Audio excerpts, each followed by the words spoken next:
ఎంత సిల్లీగా అనే కంటే కూడా ఎంత టాక్టికల్గా మోడీని బద్నాం చేయడానికి ప్లాన్ చేస్తున్నారు.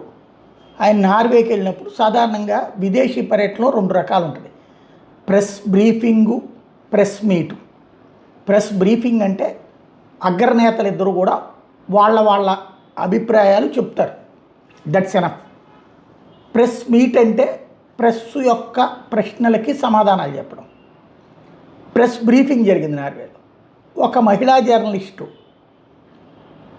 మోడీ దిగి వెళ్ళిపోతుండగా ప్రెస్ నుంచి ప్రశ్నలు ఎందుకు తీసుకోరు అని అడిగింది.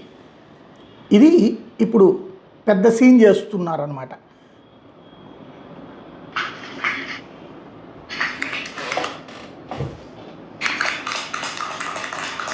చూడండి, ప్రెస్ బ్రీఫింగ్ అయిపోయింది.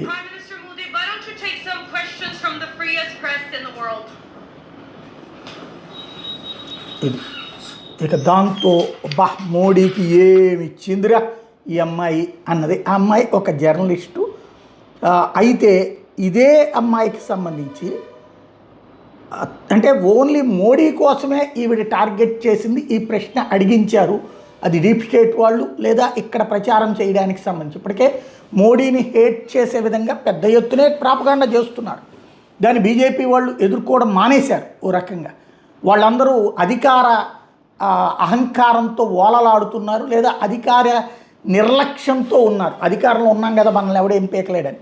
అట్లాంటప్పుడే ఇప్పుడు కమ్యూనిస్టులు, కాంగ్రెస్ పార్టీ, మోడీ హేటర్స్, దేశభక్త జనం ఇవందరూ కూడా ఏది దేశ విభక్త జనం అనమాట. అది దేశం విడిపోవాలని భక్తితో కోరుకునేటువంటి వాళ్ళందరూ చేస్తున్నారు.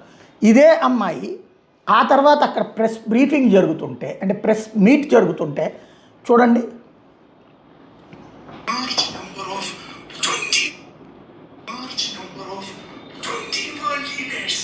ప్రెస్ మీటు వినకుండా వెళ్ళిపోతుంది.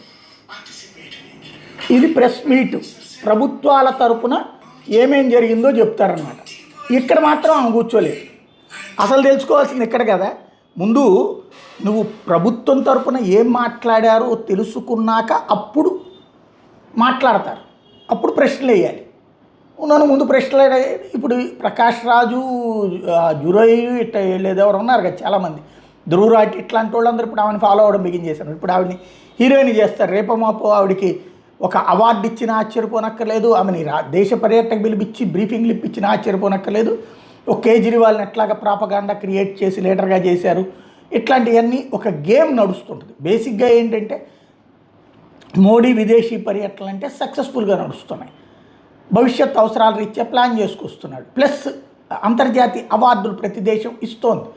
ప్రతి దేశము కూడా అపారమైన గౌరవం ఇస్తోంది ఆయనకి. చివరికి యుద్ధ విమానాలతో ఘనస్వాగతం పలుకుతున్నటువంటి పరిస్థితులు ఇవి. సామాన్యుడికి అందకుండా ఉండాలంటే ఇట్లాంటి సిల్లీ ఇష్యూస్ బయటికి తీసుకోవాలన్నమాట.